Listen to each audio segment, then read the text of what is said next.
now, please welcome a man Desmond Tutu calls America's Nelson Mandela.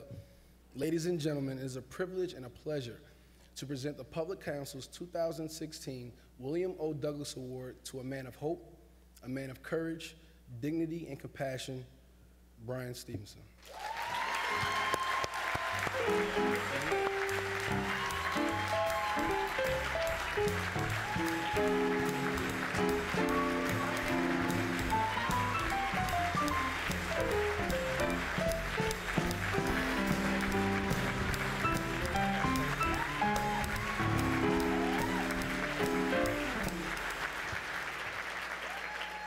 Wow, this is so incredible. I am just completely blown away to be here, to be honored in this way.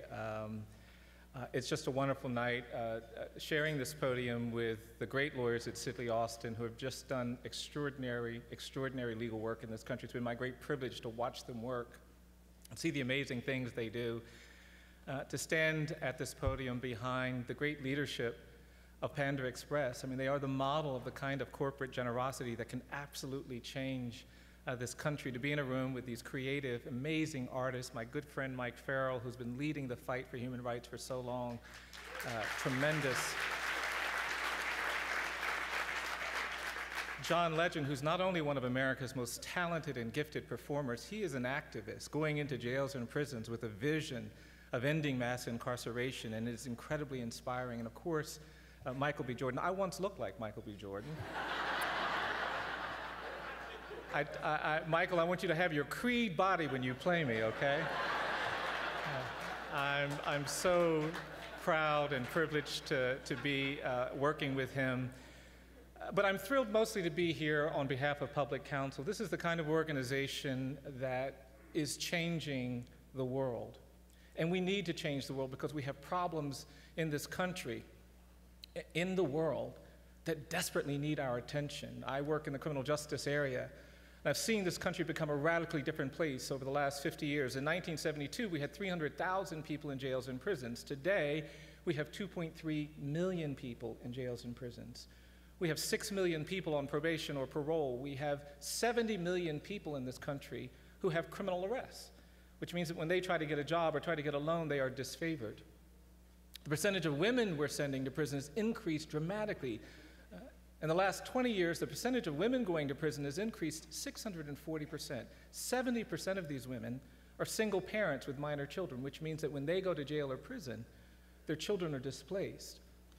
There is this despair, and we've been blind to it. We've been indifferent to it. The video talked about these men suffering with mental illness that we don't recognize and acknowledge, and our indifference has created this incredible despair. The Bureau of Justice now predicts that 1 in 3 black male babies born in this country is expected to go to jail or prison. 1 in 3. That wasn't true in the 20th century. It wasn't true in the 19th century. It has become true in the 21st century. The statistic for Latino boys is 1 in 6. And yet there's silence. And we have to do something, and Public Counsel understands what we have to do. I think there are 4 things we can do tonight. And if we begin thinking about them and apply them, I'm persuaded we can create more justice in this country. I'm persuaded with the leadership of organizations like Public Counsel, we can change the world. The first thing I'm persuaded we have to do is that we have to get proximate to the people in our society, to the people in our community who are struggling. We've got to get closer to the parts of Los Angeles, to the parts of this state where there is poverty, where there's neglect, where there's abuse. We've got to go inside jails and prisons. We've got to be outside jails and prisons, standing there waiting for the formerly incarcerated. We've got to find ways to get closer to people who are dealing with abuse and neglect and drug addiction. Most of us have been taught our whole lives that there's a part of town where there's a lot of violence or abuse or despair, or where the schools don't function very well. You're supposed to stay as far away from those places as possible. Tonight, I'm going to argue that you should do the opposite. I'm going to argue that you need to get closer to the people in our community that are struggling, that are living in the streets, that are living in the margins of our society. We've got to get closer to those children in those schools that don't perform very well. We've got to get closer to the people who are incarcerated and condemned.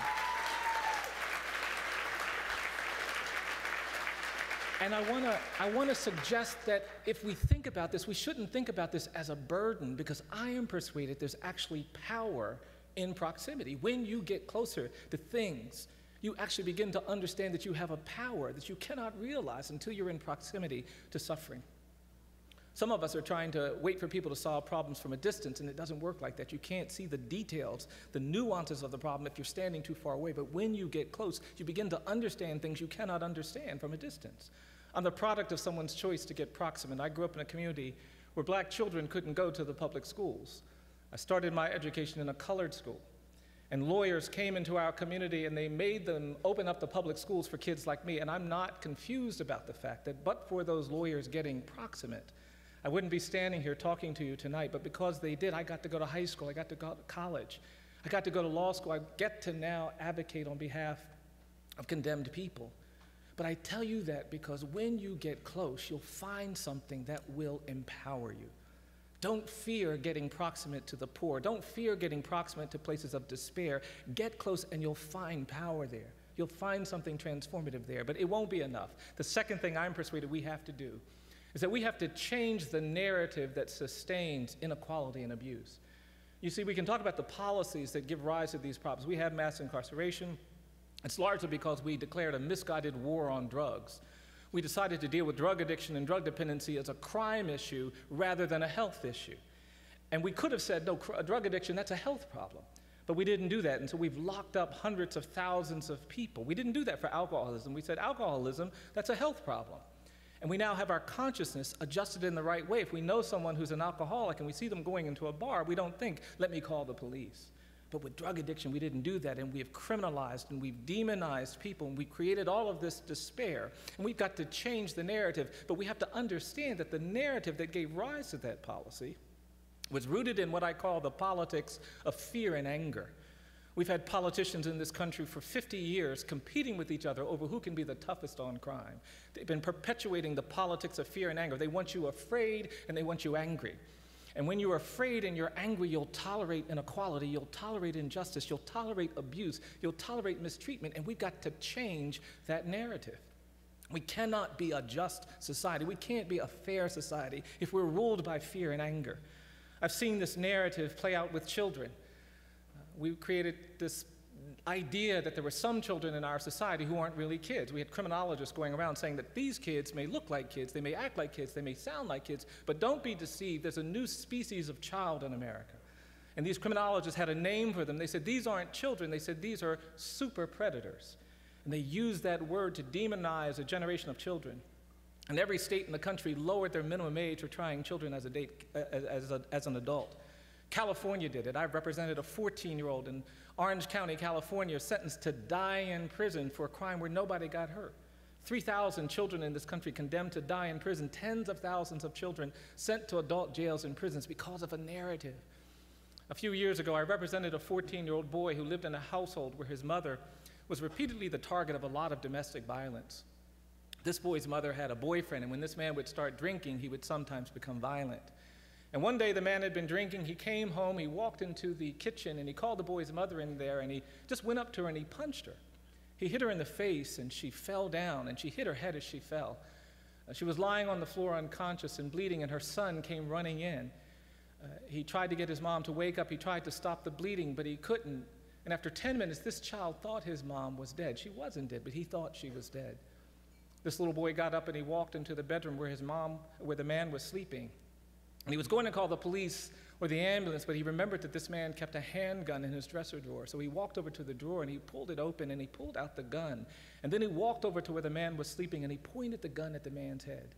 The man was snoring, and when the man stopped snoring, this little boy panicked and he pulled the trigger, shot the man in the head. He died almost instantly. This little boy was very small for his age. He was under 5 feet tall. He weighed less than 100 pounds. But he'd never been in trouble before. He had no prior juvenile adjudications. He had no prior juvenile arrests. He was the kind of kid that might have been tried as a juvenile, but for the fact that the man that he shot and killed, his mother's boyfriend, well, that man was a deputy sheriff. And because he was a deputy sheriff, the prosecutor insisted that this child be tried as an adult. And the judge certified him to stand trial as an adult, and they immediately placed him in the adult jail. He'd been there for 3 days before I got involved in the case, and I went to the jail to talk to this little boy, and when he walked out, I was struck by how terrified he looked. He walked into the room small and frail, and he sat down, and I started asking him questions, but he wouldn't answer anything I asked. He just sat there. I put my pen down. I said, look, I can't help you if you don't talk to me. You got to talk to me.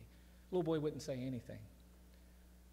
I couldn't figure out what to do, so I got up and I walked around the table. I pulled my chair close to him. I said, come on, I can't help you if you don't talk to me. You got to talk to me. Little boy kept staring at the wall. He wouldn't say a word. I really couldn't understand what to do, and I was just sitting there, and then all of a sudden, I decided to lean on him. I don't even know why, but I leaned on him, and when I leaned on him, he leaned back. And I put my arm around him when he leaned back, and I said, come on, you got to talk to me. I can't help you if you don't talk to me. And that's when this little boy started to cry.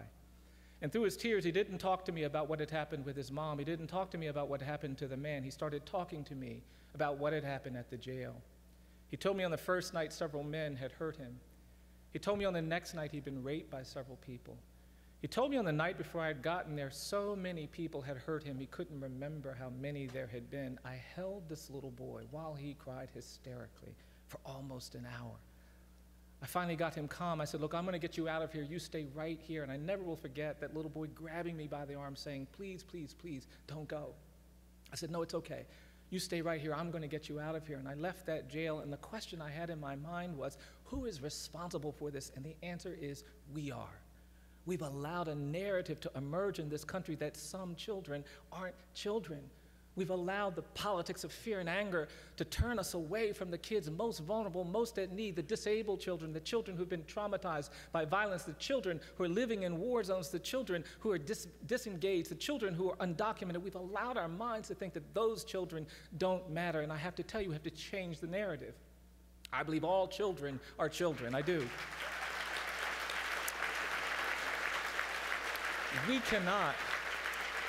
We can't be a great society until we protect the most vulnerable children among us. It's only when we do it for these kids that are struggling, that are in the streets, that are living in the margins, that we can claim to be great. We've got to change the narrative. I actually think we have to change the narrative about race, because I don't think we're free in America. I really don't. I think our history of racial inequality has created a kind of smog, and we've been breathing it all our lives.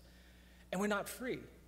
We bump into each other. It doesn't take much to create conflict and distrust. And we've got to change the narrative. We've got to talk about things we haven't talked about. I believe America is a post-genocidal society.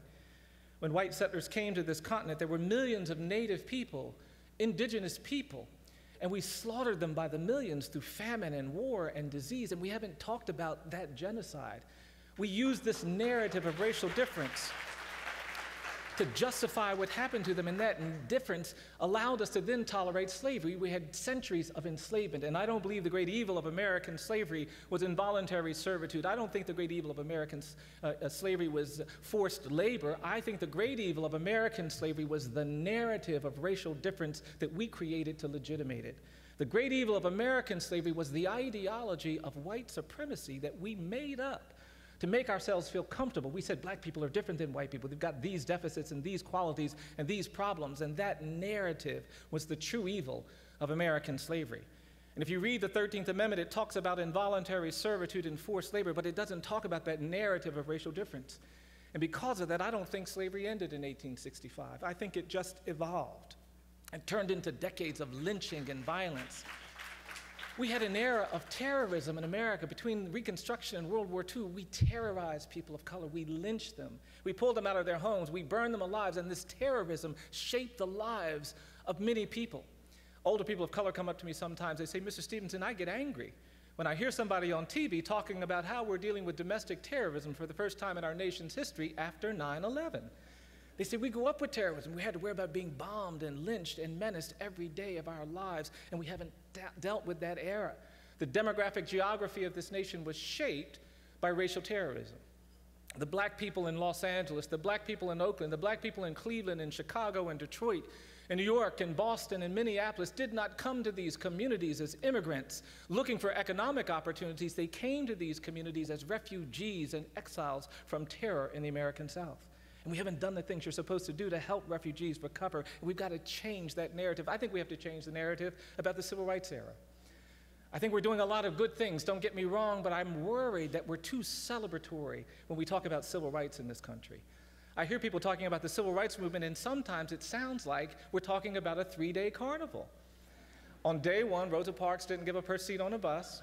On day 2, Dr. King led a march on Washington. And on day 3, we changed all the laws and racism was over.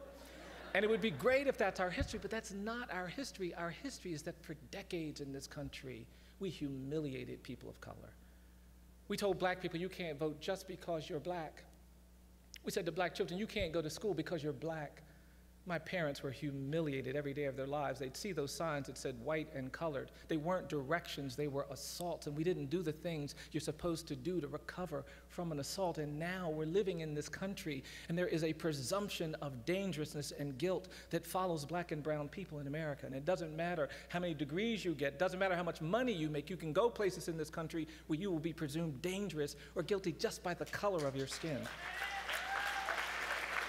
And we have to change that narrative. We should have committed ourselves to a process of truth and reconciliation in the 1960s, but we didn't do it. And now we've got to do it. If you go to South Africa, they will tell you that they had to talk about truth and reconciliation. You can't go to that country without being confronted with the history of apartheid. If you go to Rwanda, you can't stay there without understanding the history of genocide. They will talk to you about it. They will force you to see it. Go to Germany. If you're in Berlin, Germany, you can't go 100 meters without seeing a marker or a stone that's been placed next to the home of a Jewish family that was abducted during the Holocaust. The Germans want you to go to Auschwitz or Birkenau and reflect soberly on that history. But in this country, we don't talk about slavery. We don't talk about lynching. We don't talk about segregation.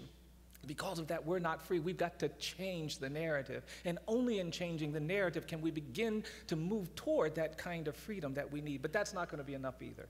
We have to get proximate, we have to change the narrative, but the third thing I'm persuaded we have to do is that we've got to stay hopeful.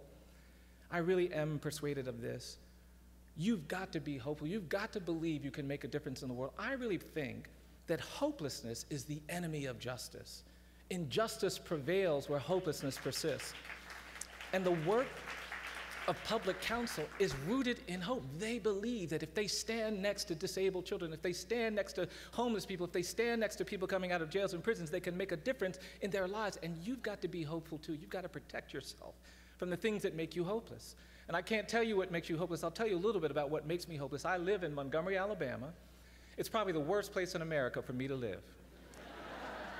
Because what challenges my hope dynamic, I really do not like it when people start talking about the good old days. I don't like it. I don't like it when they start talking about the glorious early part of the 20th century. I don't like the Confederate flag. I don't like these symbols of resistance to integration. In my state of Alabama, Jefferson Davis's birthday is a state holiday. In Alabama, Confederate Memorial Day is a state holiday. In Alabama, we don't even have Martin Luther King Day. It's Martin Luther King / Robert E. Lee Day. It challenges me. And yet it becomes necessary for me to believe that we can do something about it. We have a project at EJI. We're trying to put markers at slave trading spaces. We've erected these markers in downtown Montgomery to mark the places where the slave trade took place. We have a project to put a marker at every lynching site in America. We want to create a new iconography in this country that requires us to think more honestly about this past. And when we do things like that, I believe we are doing them because we have this hope that we are better than what our landscape tells us we are when it comes to racial inequality and racial justice. We can be better than what our laws around punishment and the criminal justice system suggest, but we've got to be hopeful if we want to change things. And fourth and finally, we cannot change the world by just being proximate and changing narratives and being hopeful. The fourth thing I'm persuaded we have to do is that we've got to be willing to do uncomfortable things. And I hate saying that in a wonderful space like this, but I really am persuaded that we can't change the world if we only do what's comfortable. We're going to have to position ourselves in uncomfortable places, and we're going to have to be a witness. And it's hard, because we're human, and humans like comfort. I like comfort. I'm not speaking against comfort. I gave a talk down in Mississippi, and the people met me at the airport. They said, "Oh, Mr. Stevenson, we know all about you. We know what kind of work you do. We know what kind of lawyer you are. We read your book. And we have to tell you that we're having our conference at the luxurious DoubleTree Hotel. And we decided that you wouldn't want to stay at the luxurious DoubleTree Hotel. We've asked one of the farmers to put you up at the barn." I said, "What is wrong with you?" I said, "Of course I want to stay at the luxurious DoubleTree Hotel. I like those chocolate chip cookies just like everybody else." That's not what I'm talking about. What I'm talking about is that sometimes you have to position yourself in uncomfortable places, and you've got to be a witness. I've been representing people on death row for 31 years. We've had some wonderful glorious days where we've been able to win the freedom of our clients wrongly convicted. We've had those magical moments. This past Friday, we won the release of somebody who'd been at Angola prison in Louisiana, who had been there for 51 years, and today he's free. Wonderful stuff. But I'll also tell you that we've had difficult days. Between 2009 and 2011, Alabama had the highest execution rate in the country. There is no right to counsel for death row prisoners in this country. That's why Sidley is doing what it's doing. And we had these people facing execution who had no legal representation, and we made a commitment to stand with them, and I watched my young lawyers get beat down by these executions. And I finally said, you know what, I'll take the next one. I've been doing this longer. And I got involved in a case of a man who was scheduled to be executed in 30 days, and I quickly learned that he suffered from intellectual disability. So I went to the court and said, this man is intellectually disabled. Our courts have banned the execution of people with intellectual disability. I said, so you can't execute him. But the state trial court said, too late. Then the appeals court said, too late. I said, it's not too late. They said, no, it's too late. The state court said, too late. The federal court said, too late. One of the challenges that we have in our justice system is that our courts seem to be more committed to finality than fairness. Proceduralism regulates all of these substantive questions. And on the day of the execution, I'd filed these motions at the Supreme Court asking for a stay, and I was pacing nervously in my office, hoping that the court would grant a stay. And about an hour before the execution, the clerk of the court called me, told me that the stay motion had been distributed, had been considered by the court, and the court had decided to deny our motion for a stay. Too late. I put the phone down and I picked it back up to call this condemned man. I gave him the news and he was overwhelmed. He began crying, and then he began sobbing. And I tried to console him, but I couldn't think of anything. And then he said to me, he said, Mr. Stevenson, please don't hang up. There's something really important I have to say to you before you hang up. And then he tried to say something to me, but in addition to being intellectually disabled, he had another challenge. When he got nervous, when he got anxious, when he got worried, he would begin to stutter. He had a very severe speech impediment, and all of a sudden, he couldn't get out a single word. He kept trying to say something. He kept trying to say something. He kept trying to form the words, but they wouldn't come. And the more this man tried to talk, the harder he tried to talk, the more he was just ripping my heart apart. Tears were starting to run down my face. I could hear the guards trying to rush him, which just made it worse, but he couldn't get out a single word. My mind drifted a little bit. I remembered how when I was a little boy, my mom had taken me to church one Sunday. And I was there with my friends, and we were talking. There was a little skinny kid I'd never seen before. And I remembered that night asking that little boy, what's your name, where are you from? And I remembered how that little boy also had a severe speech impediment. And when I asked him that question, he couldn't get his words out. He began to stutter. And I remembered how I did something really ignorant. I laughed. And my mother saw me laughing, and she gave me this look I'd never seen before. And she came over and she grabbed me by the arm and she pulled me aside and she said, Bryan, don't you ever laugh at somebody because they can't get their words out right. Don't you ever do that. And even at 9 or 10, I was a little bit of a lawyer. I said, well, Mom, I didn't know and I didn't think and I couldn't see and I couldn't. She said, no, you know better than that. And my mom looked at me. She said, now you go back over there and tell that little boy you're sorry. I said, okay. And I took a step and my mom grabbed me by the arm. She said, wait, after you tell that little boy you're sorry, I want you to hug that little boy. I sort of rolled my eyes, but I said, okay, Mom. And I took a step, and then she grabbed me by the arm again. She said, wait, after you hug that little boy, I want you to tell that little boy you love him. I said, Mom, I can't go over there and tell that little boy. And she gave me that look again, so I said, okay. And on the night of this execution, I remember going over to this little boy and going up to him and saying, look, man, I'm sorry. And then I sort of lunged at him and gave him my little boy version of a man hug. And what I remembered was trying to say to this child as insincerely as I possibly could, I said, look, well, I don't know, well, I don't know, well, I love you. And I remembered how that little boy hugged me back. All of a sudden it came to me. And I remembered how he hugged me back and he whispered flawlessly in my ear, he said, I love you too. And just about then this man got his words out. He said, Mr. Stevenson, I want to thank you for representing me. Then he said, I want to thank you for fighting for me.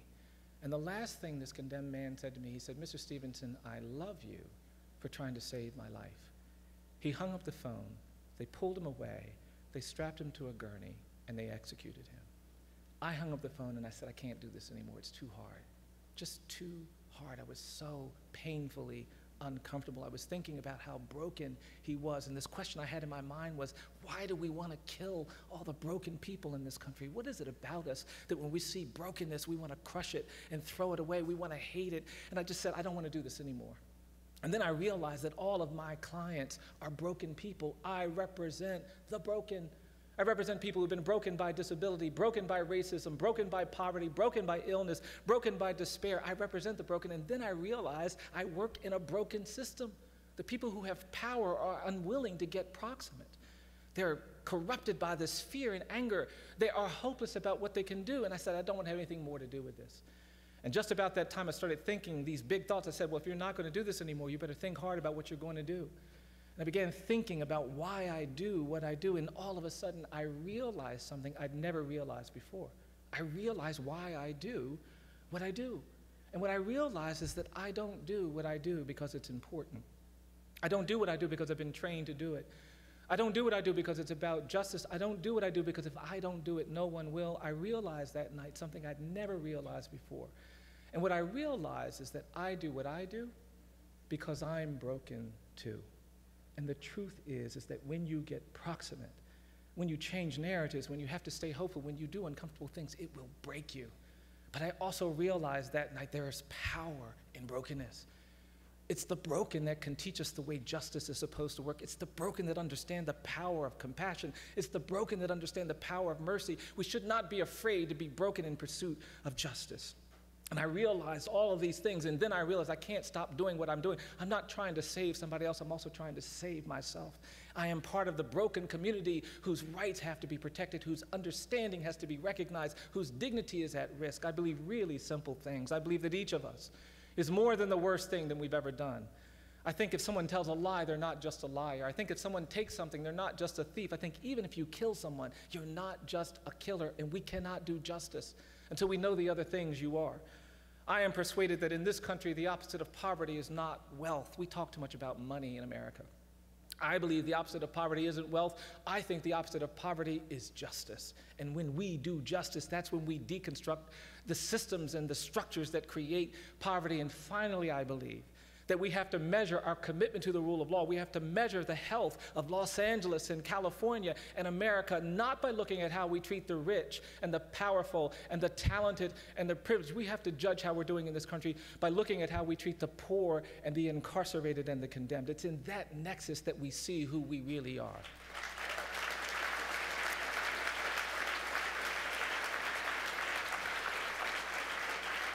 It may seem like it's a lot to say, I'm going to get proximate and change narratives and be hopeful and do uncomfortable things. But I'm actually persuaded that there's something really transformative on the other side of that. I really do believe it. There's something wonderful when we allow ourselves to actually give in to this notion that we can be better, do better, see more than what we have seen. It's hope and a commitment to justice that will get some of us to stand up when other people say sit down. That's the work of public counsel. They stand up when other people say sit down. They speak when other people say be quiet, and that is what I want to celebrate tonight. I am so honored to receive this award, but more than that, I am truly honored to be in the company of people, to be in the company of an organization that is trying to get proximate, change narratives, be hopeful, and do uncomfortable things. I'll end with this. There's a different metric for those of us who want to change the world. You can't measure how you're doing by how many people know your name. You can't measure how you're doing by how much money you acquire. You can't measure how you're doing by the things that sometimes don't really matter. You got to measure yourself differently. I was giving a talk in a church, and this older black man came into the church. He was in a wheelchair, and he was staring at me the whole time I was giving my talk, and he had this very stern, almost angry look on his face, and I couldn't figure out, why is he looking at me like that? And I kept looking at him because he was looking at me so sternly, and I got through my talk. And people came up, they were very nice and appropriate, but that older man kept sitting in the back staring at me. And finally, when everybody left, he got a young kid to wheel him to the front of the church. He came up the center aisle. And when he came up the aisle, he had this stern, angry look on his face. And when he got in front of me, he put his hand up. He said, "Do you know what you're doing?" And I just stood there. And then he asked me again, he said, "Do you know what you're doing?" And I stepped back and I mumbled something. I don't even remember what I said. Then he asked me one more time. He said, "Do you know what you're doing?" And then he said, "I'm going to tell you what you're doing." He looked at me and he said, "You're beating the drum for justice. You keep beating the drum for justice." And I was so moved. I was so moved. I was also really relieved because I just didn't know what was going to happen. And then he grabbed me by my jacket and he pulled me into his wheelchair. He said, come here, I'm going to show you something." And this older man turned his head. He said, "You see this scar I have behind my right ear?" He said, I got that scar in Greene County, Alabama, 1963, trying to register people to vote. He turned his head. He said, you see this cut I have down here at the bottom of my neck? He said, I got that cut in Philadelphia, Mississippi in 1964, trying to register people to vote. He turned his head. He said, you see this dark spot? He said, that's my bruise. I got my bruise in Birmingham, Alabama, 1965, trying to register people to vote. He said, I'm going to tell you something, young man. He said, people look at me and they think I'm some old man sitting in a wheelchair covered with cuts and bruises and scars. He said, but I'm going to tell you something. He said, these aren't my cuts. These aren't my bruises. These aren't my scars. He said, these are my medals of honor. You have honored me.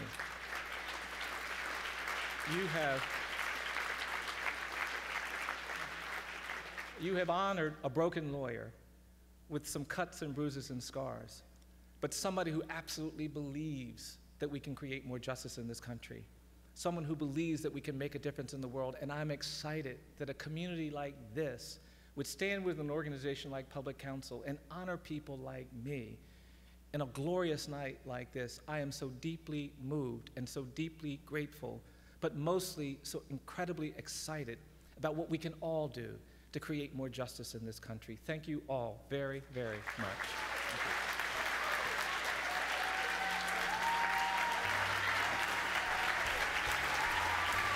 Thank you.